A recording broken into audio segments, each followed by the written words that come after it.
صحة نور ديال الأم والطفل مدينة أسفين لصاحبها الدكتور حسن السويطي. اليوم كنصادفوا معنا وحنا اليوم في قلب غرفة جات فيها أول عملية ولادة تحت الماء واللي قامت بها الدكتورة غيتا السويطي، واللي تعتبر أول طبيبة بالمغرب كتقوم بهذه العملية. وبعد الضجة اللي حدثت الولادة وبعد الشهرة اللي حققت هذه الولادة على مواقع التواصل الاجتماعي، وكل شيء كيسول كيف تمت العملية وشنو هي المميزات ديال العملية.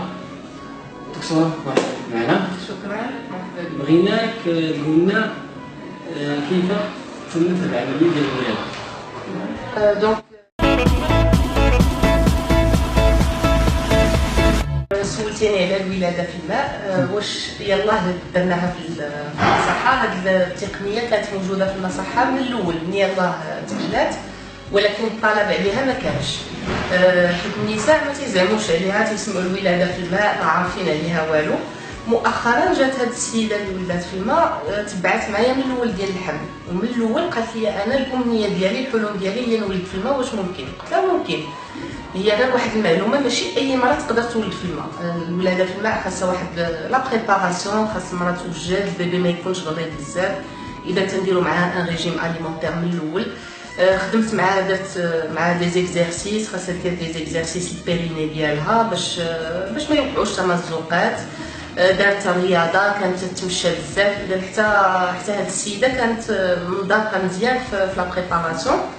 بالنسبه لكيفاش تدوز، تنعمروا هذا لو باسان اللي تتكون فيه الولاده، تنديروا فيه واحد الماء.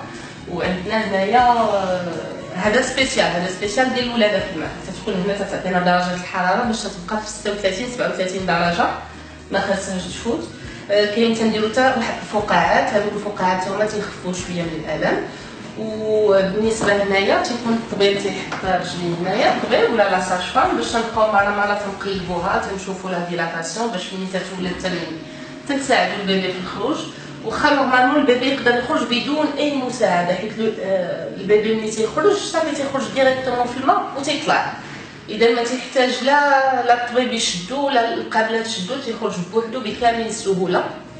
واللي مهم في هذه الطريقه هو انه ليبيزوتومي اللي هي الغراز اللي تيخافوا منهم بزاف العيالات في المغرب ما تنحتاجوهمش، حيت هذاك الماء تيكون سخون وهذا المراه تتشعر بواحد الارتخاء حتى هذوك العضلات تيترخاو. اذا حنا علاش نديروا ليبيزوتومي اللي تسميوها الغراز؟ ملي تتبان لنا المراه مزيره وتيبان لنا لو بيبي غادي يتخنق وما عندوش منين يخرج، وتبان لنا المراه بانها غادي يوقع ليها تمزق، تنديروا ليبيزوتومي. ولكن هادشي ما تيوقعش في الماء، حيت كلشي اللي يكون ماركي، اذا لو بيبي تيخرج بكامل السهوله. وبالنسبه للالم، هذه الطريقه هذوك لي كونتراكسيون اوتيرين ما تتحش بهم المراه، هذوك التقلصات ديال الرحم اثناء الولاده اللي تنسميو حنا بالوجع ولا الزحمه، ما تتحش بهم، ما تيكونوش مؤلمين.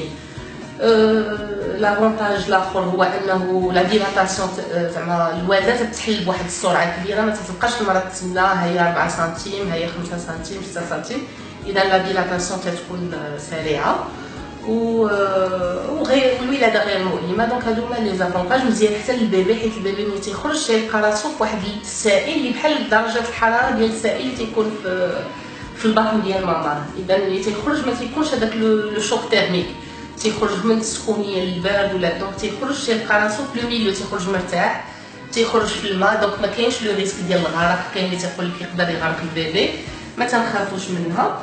وتتبقى لا سورفيونس، بيان سور تنبقاو نشوفوا دقات القلب البيبي او فور اي ميزور، تيكون عندنا واحد الجهاز اللي تيدخل في الماء باش نشوفوا دقات ديال القلب ديال البيبي.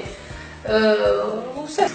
بالنسبه اللي بغى يدير هذه العمليه ديال الولاده تحت الماء، بالنسبه للثمن، واش الثمن مناسب للجميع؟ هو تيبقى ثمن جد مناسب، حيت هو تيبقى رخص. حنايا في مدينه اسفين عندنا الاثمنه مناسبه، وتيبقى الثمن الولاده في الماء ارخص من الولاده الطبيعيه في المدن الكبيره في المغرب. هي التكلفه فاش تكون في الماء، حيت تنديروا مضادات الجراثيم، تنديروا شي ادويه، تنديروا بالنسبه للضوء الماء، هادشي اللي تيزيد في التكلفه. اما هي تتبقى ثمن غير مكلف، ثمن. شنو الاحساس ديالك كاول طبيب المغرب كتقوم بهذه العمليه؟ انا اول حاجه زعما والله العظيم ما كنتش عارفه، يلا قلتها اليوم، ما كنتش عارفه هذا الشيء غادي يدير هذه الضجه الاعلاميه.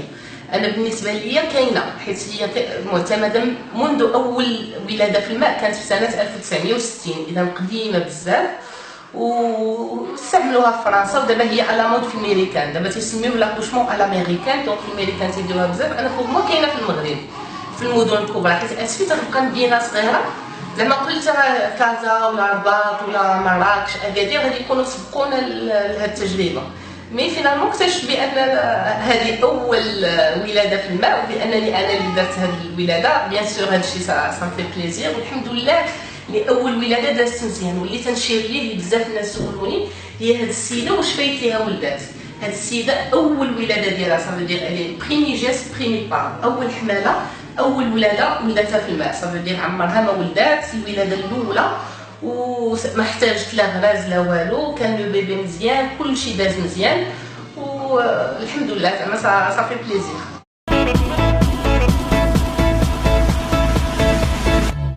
هنا مسحه مفتوحه لجميع الاطر وجميع الاطباء الاختصاصيين، ماشي ريزيرفي. دونك اي طبيب واي امراه عندها الحق طالب الطبيب ديالها باش يجي يدير لها هذه الولاده. هذه الولاده سهله، كتنقص علينا بزاف الحوايج، كتنقص الالام، كتنقص الجراح من تحت اللي كيسميوها الغراز، وكتنقص الالام بزاف بزاف بزاف.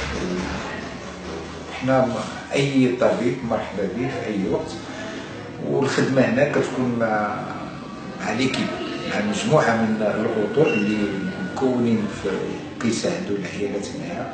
دونك اللي بغى يجي مرحبا، واخا من غير المغرب، واخا من غير مدينه اسفي، الا كانت اي امراه وبغى الطبيب ديالها يدير لها ولاده مبرمجه يجي مرحبا به.